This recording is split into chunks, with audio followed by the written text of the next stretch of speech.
Yeah, good to have everybody back. Exciting time of year, obviously, getting ready to go.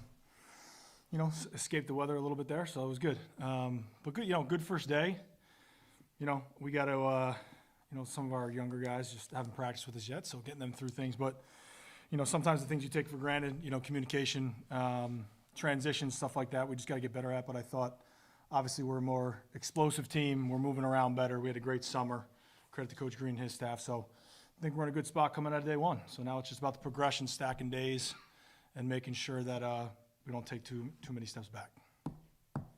Questions? What is your schedule going to be like as far as when you're going to practice, what you're going to do, and how much contact and tackling will there be between now and Rutgers week? Yeah, we'll leave a lot of the contact to the scrimmages. So we'll have two planned right now on consecutive Thursdays, trying to match up with when we're playing first on a Thursday. So we're going to do that. We'll pretty much go 3 days in a row. On the fourth day, we'll kind of do like a double walkthrough day, and then give them a day to rest, and then we'll kind of crank it up. Coach Green's done a great job, and us planning this out, from coming off the summer, being ready. Football shape is different. I think you saw a little bit of that today. It's like different putting, even though we don't really have pads on, but a lot of that stuff just to get used to that. So, yeah, we'll have two scrimmages. We'll mainly go live in those, and then, on the back end, probably 7-8 days out, we'll start to prep for our first game. Coach, a lot of guys talk about these 3-4 weeks as being the most demanding time of the year for them, and maybe the hardest challenge they face as far as the day in, day out of camp. How important is having a demanding 3-4 week period like this, both for building team chemistry, but also kind of toughening the players up to make sort of the game weeks easier than camp almost, if you will? Yeah, I think camp is very unique because it's the only time of year that we don't get a day off in between like practices. Season's the season, right? But in terms of like the winter, the spring, the summer, there's usually a day off in between practice, so it's much different than spring ball. So, you got to get them ramped up, which you have to have a great summer going into this, and we're in shape to do that.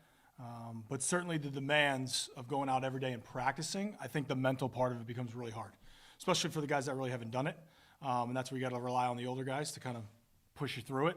But we have a plan. I think our plan is really, really good to kind of progress them, and then kind of cool off of them and then keep ramping them up, getting them ready. And a lot of the things we did in the summer, were based off of toward the end, just getting them ready for camp shape.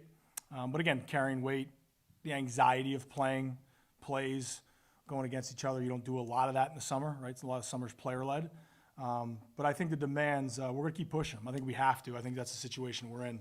And they'll rise. There'll be some days where, they're feeling it, but those are the days you got to call on yourself to do it the best. How would you describe your team's defensive identity? Yeah, I think we need to be more violent.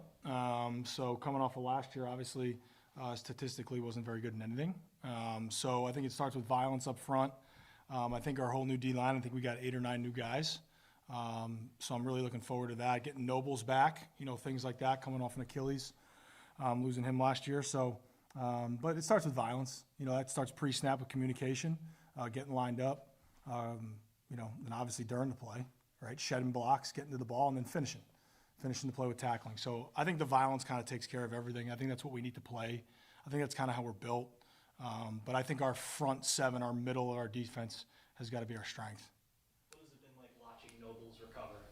Yeah, it's been good, man. He's been through a lot. I mean, you see guys, ACLs and Achilles has kind of become a thing now. Over the last couple of years, we had a couple in my previous spots. And it's always, I think the hardest thing is the mental part of being able to put your foot in the ground and do what you used to do. I think once you do that, and it gives you the confidence to do that, but he looks great. I mean, he looks fantastic. So he's about probably a little bit less than a year out right now. I think it happened the first week in camp last year, around that. So today he was on the side doing some stuff. He's getting back into it. But I'm proud of his mental makeup, to be able to push through that. As a guy who came in here off, I think it was 10-sack season, 10.5 sack season. Now he's off a year where he had to sit out. And when you're a player that makes a lot of plays, sitting out a lot of time, not doing what you get to do, what you love to do is kind of hard. So I think he's done a really good job to put himself in position to get him back and to have a good year.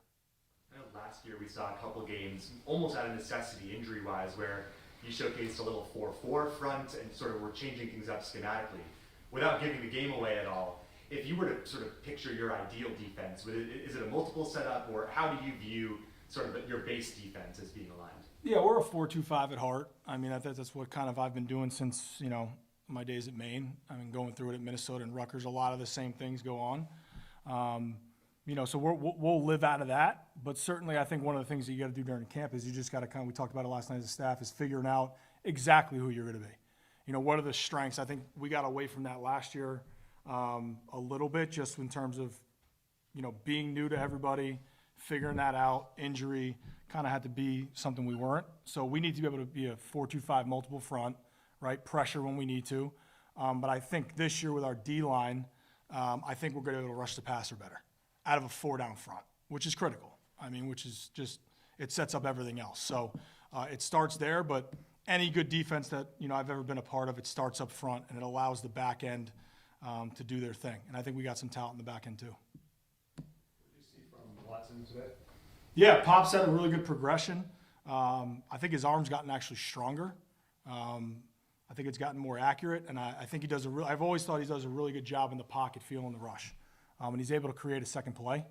And as a defensive guy, creating second plays are huge. When the breakdown happens, it's going to happen. The best quarterbacks can create that second play. But his leadership, everyone gravitates toward him. I talked about that since he's been here.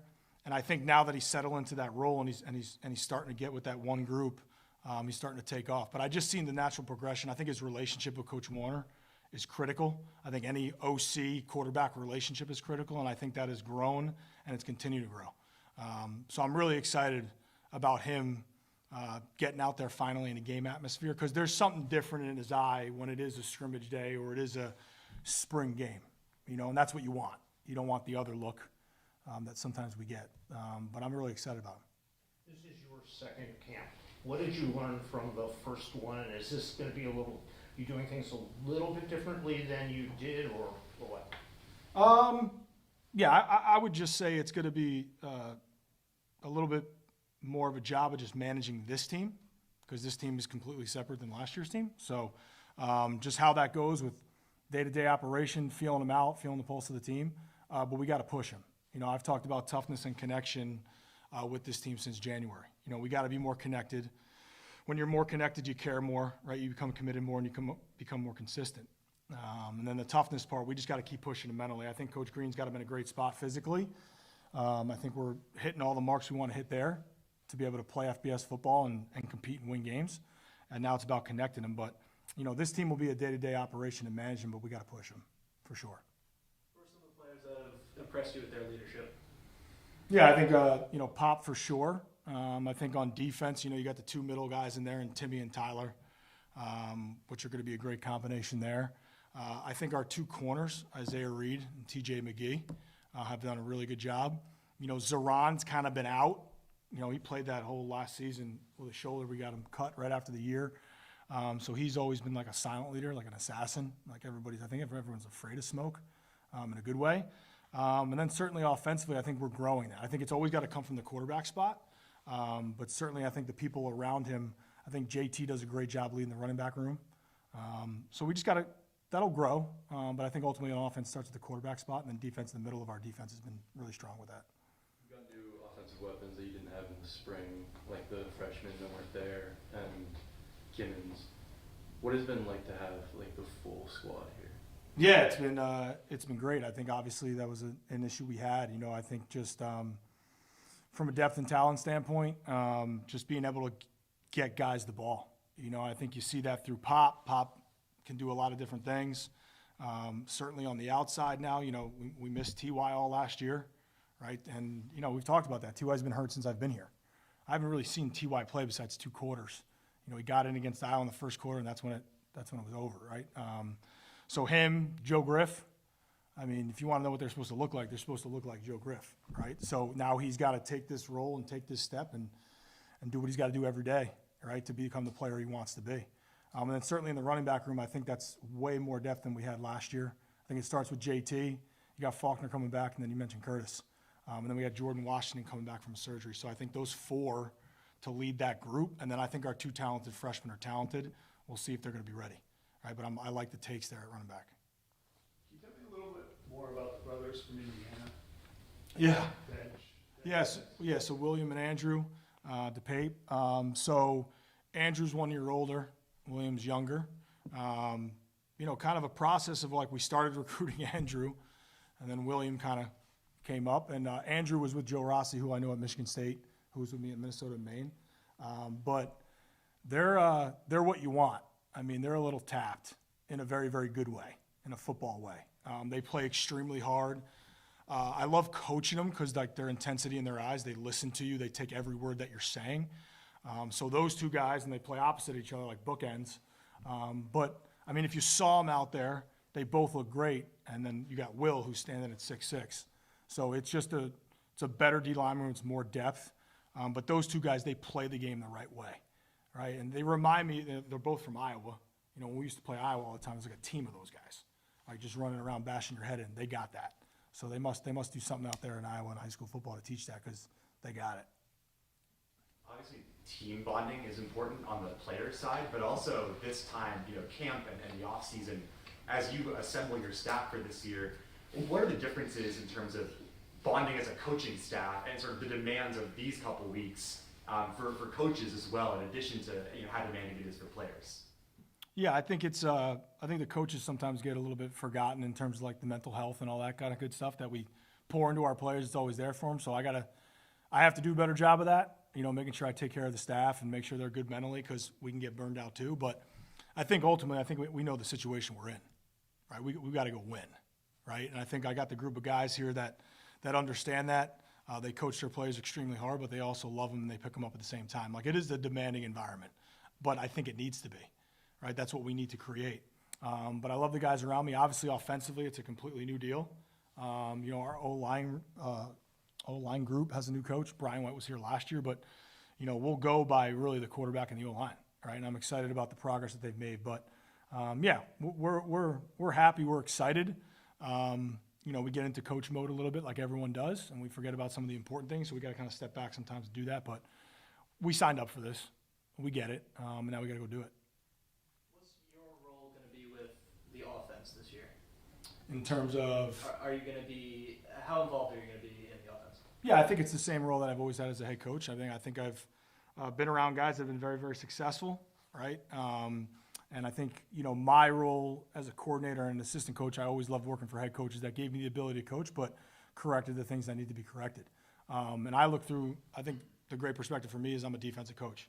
So myself and Max and getting together and talking about looks and stuff like that. But listen, Max is a grown man. Right? He's done this. He's been successful. And so is a lot of those offensive coaches. I got to allow them to do their job and at the same time step in when, things are maybe not going the way we want it to go, right? You got to get involved. But we're aligned. That's what I like, right? We're going to run the ball. We're going to be physical. And we got to take shots. Like, that's what we got to do. I think that's the identity of our team. I think our tight end group is the most veteran group we have. Guys are back. So I think that group's got to lead as well. But, I'll get involved as much as I need to get involved. But it's like anything. When I've been rolling as a coordinator or position coach, kind of getting that flow and you got a great relationship. And then the head coach is there to make sure that, he sees things from another perspective and to make sure we have a good open relationship and communication with that. With the new offensive coordinator, how easy has it been for your offensive guys to adjust to the new terminology, the new book and all that? Yeah, I think it's always a challenge at first. I think buying into the new terminology or the new identity is always challenging at first, especially in the winter. But I think as we've gotten here, we do a lot of stuff. The way the calendar is now, you install over winter, you install in the spring, you install in the summer. This is like kind of the fourth time, these guys are going to hear the install. It's not like the old days where you leave for summer and you come back. So certainly a challenge, but I think the communication, the open line of communication, I think the demanding environment that we create, we hold them accountable, and now it's on them, right? It's their choice to do what they say they want to do. And I think that's what I lost my way on coaching well enough last year. Like, we say we want to do something, we got to act that way in every decision we make, priority decisions. So we're doing that. I'm really excited. I think we're going to be multiple, and I can't wait for those guys to get out there and just show what they can do. What happened with R.J. Johnson? He transferred out. Yeah, I'll leave it that, I wish RJ the best. He landed at a good spot, and just things just kind of we made the decision for both parties just to separate. Could you speak on either of the new quarterbacks coming into the room that weren't here in the spring and what you like about them, how they fit? Yeah, Ty and Logan. I think Logan got here for June. Ty got here a little bit end of June. So certainly with Pop's leadership in the room and him taking that role, I think those guys have done a good job. You know, Logan's got a little bit more probably time in the offense, about a month. The other guys have come along, but I thought you saw they managed it pretty good today. Logan's extremely smart, good player. And then Ty's got a live arm, right? And he's just learning it. So I think the combination, I think there's a lot of similarities between Logan and Pop in terms of what they can do.